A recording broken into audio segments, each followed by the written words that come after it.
नमस्कार, मैं हूं आपके साथ मयंक। आज 5 अप्रैल है और पिछले 12 घंटे के अंदर जो हमले हुए हैं उन सब की जानकारी मैं आपको दूंगा। देखिए, इस वक्त एक बेहद अहम खबर आ रही है। मैं आपको बताऊंगा अरब में कहां हमले हुए, इसराइल में कहां हमले हुए, लेकिन इसके अलावा एक बहुत बड़ा अपडेट आ रहा है अमेरिका से। बताया यह जा रहा है कि डोनाल्ड ट्रंप को अमेरिकन इंटेलिजेंस एजेंसीज की तरफ से एक खुफिया रिपोर्ट सौंपी गई है और जिसमें यह कहा गया है कि ईरान ने एक बड़ा प्लान तैयार किया है कि हो सकता है आने वाले कई महीनों तक, हो सकता है साल से भी ज्यादा, ईरान हॉर्मूज को नहीं खोलेगा। स्ट्रेट ऑफ हॉर्मूज को ईरान नहीं खोलेगा। इस तरह की जानकारी डोनाल्ड ट्रंप को दी गई है, जिसके बाद डोनाल्ड ट्रंप ने चेतावनी जारी करते हुए कहा कि अगर 48 घंटे में ईरान ने हॉर्मूज को नहीं खोला तो ईरान को बर्बाद कर दिया जाएगा। अपने सोशल मीडिया पर डोनाल्ड ट्रंप की तरफ से यह वार्निंग जारी की गई है और जिसका टाइम 48 घंटे तय किया गया, जो कि 6 तारीख को शाम को 8 बजे खत्म हो जाएगा। अब सबकी नजरें हैं कि 48 घंटे बाद डोनाल्ड ट्रंप क्या करने जा रहे हैं और क्या ईरान पर कोई बहुत बड़ा हमला होने वाला है। एक बड़ी बैठक होने जा रही है अमेरिका में, इस तरह की जानकारी है, जिसमें अमेरिका की तीनों सेना के प्रमुख शामिल होंगे, डोनाल्ड ट्रंप शामिल होंगे, इसके अलावा इंटेलिजेंस ऑफिसर्स जितने बड़े हैं सब शामिल होंगे। और इस बैठक में अब यह प्लान तय होगा कि अगर ईरान हॉर्मूज को नहीं खोलता है तो इस सिचुएशन में आगे क्या किया जाए। देखिए, मैंने आपको अपने पिछले वीडियो में बताया था, जितने सारे बड़े वॉरशिप्स हैं अमेरिका के, वो एक बार फिर मिडिल ईस्ट में हैं। चाहे जॉर्ज डब्ल्यू बुश हो, अब्राहम लिंकन हो, जेरल्ड आर फोर्ड हो, ट्रिपोली हो।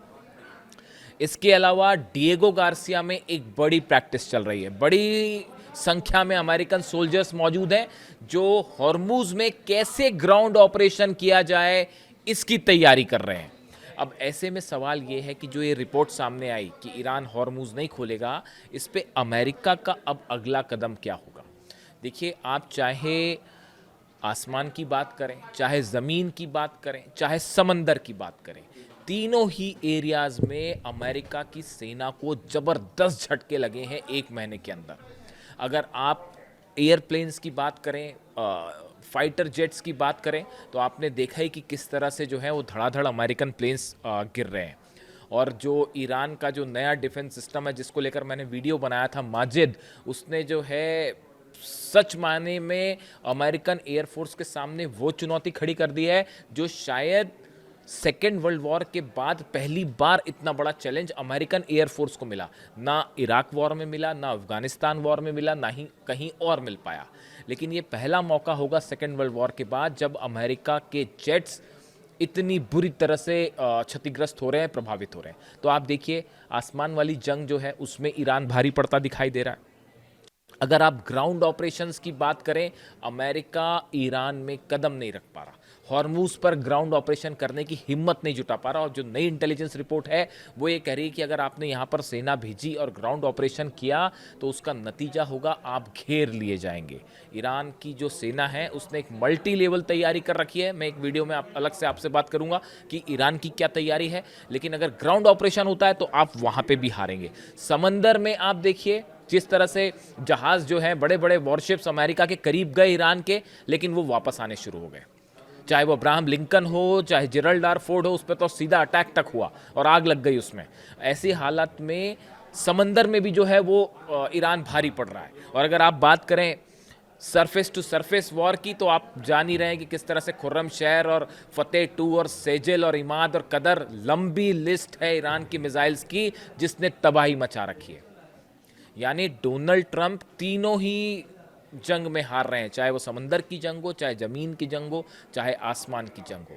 और इसीलिए मुझसे किसी ने कहा कि अगर 100 डोनाल्ड ट्रंप भी आ जाएं तो भी ईरान को नहीं हरा सकते। इसीलिए मैंने ये थंब आज की वीडियो का दिया। तो देखिए, इस प्लान के बाद बड़ा कुछ बदलता हुआ दिखाई दे रहा है कि अगर ईरान ने हॉर्मूज नहीं खोला तो क्या होगा।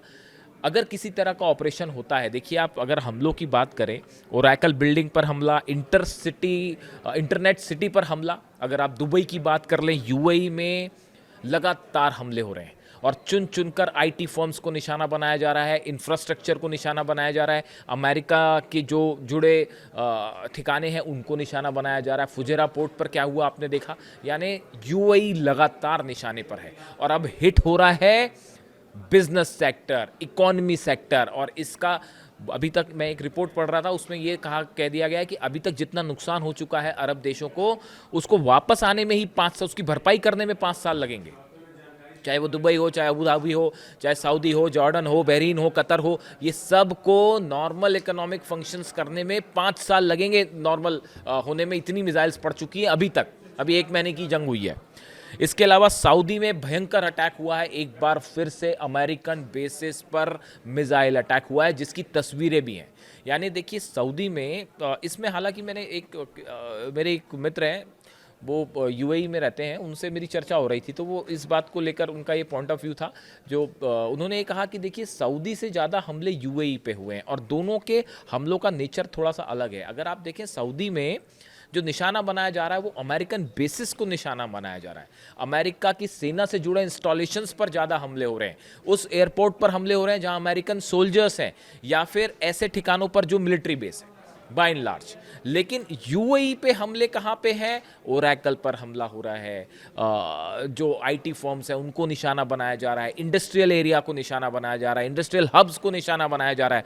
यानी दोनों के नेचर में थोड़ा सा डिफरेंस है। अब ये एनालाइज करने की ज़रूरत है, क्या इसकी वजह ये है कि यूएई ज़्यादा एग्रेसिव है ईरान के खिलाफ एक्शन करने को लेकर, इस तरह की जो बातें हैं। आप देखें बहरीन में एक बार फिर बड़ा हमला हुआ है, मिसाइल अटैक हुआ है बहरीन में और उसकी तस्वीरें भी सामने हैं, और एक इंडस्ट्रियल और कमर्शियल एरिया है उसके ऊपर बहरीन पर जो है वो मिसाइल गिरी है और वहाँ पे भयंकर नुकसान की खबर है, यानी बहरीन फिर टारगेट पर है।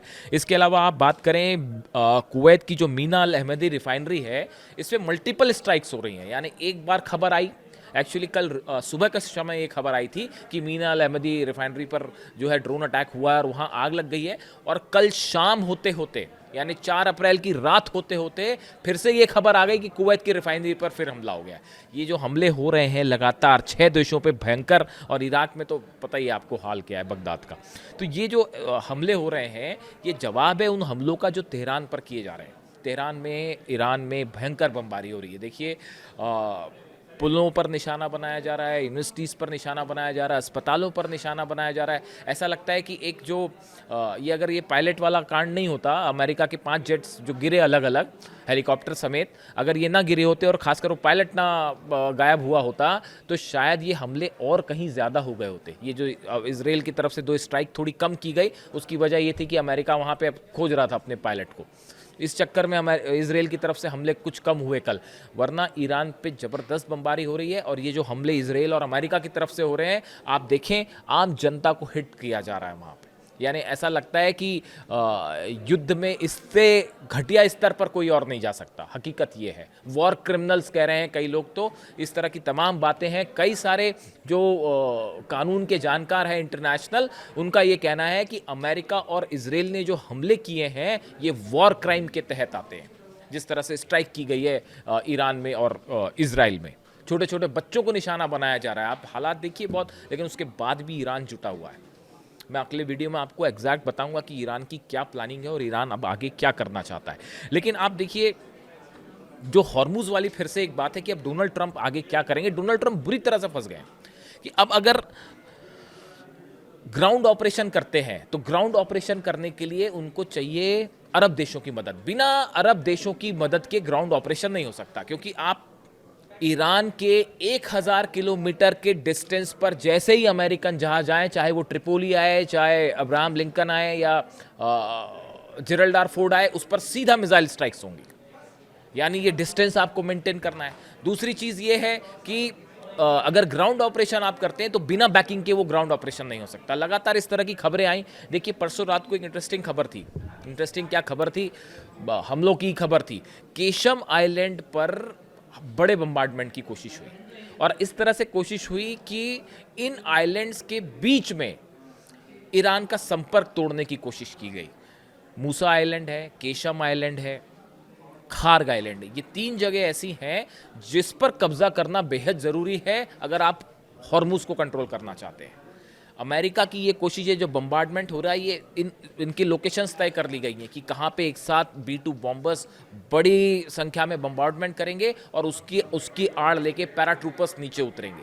यहाँ तक का तो हो गया प्लान, लेकिन आप नीचे उतर जाएंगे तो ईरान की सेना कह रही है हम इंतज़ार कर रहे हैं आपका कि आप नीचे तो आ जाएंगे, उसके बाद आप वापस कैसे जाएंगे, सवाल ये है। क्योंकि यहाँ तो प्लेन्स गिर जा रहे हैं, F-35 F-15 नहीं बच रहा है, तो वो कैसे हेलीकॉप्टर्स आएंगे और उसको उतार के फिर उसके बाद बैकअप कैसे होगा। ये जो बैकअप वाला प्लान है, यहाँ पर आके फंस गए हैं डोनाल्ड ट्रंप और अमेरिका की सेना। और इसी वजह से डोनाल्ड ट्रंप को ये कहना पड़ जा रहा है बार बार कि अब हॉर्मूज हम नहीं खुलवाएंगे, ये दूसरे देशों का काम है, जबकि हकीकत इसके अपोजिट है। अमेरिका एक बड़ा प्लान करके चल रहा है हॉर्मूज पे एक्शन का, लेकिन बात वही है कि ईरान जो है वो तैयार बैठा है उसके लिए।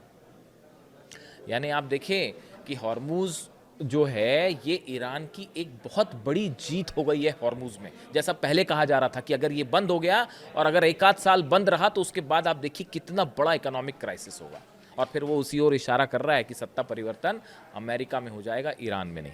इसके अलावा देखिए इजराइल से भी खबरें हैं। इजराइल में लगातार बड़े हमले हो रहे हैं।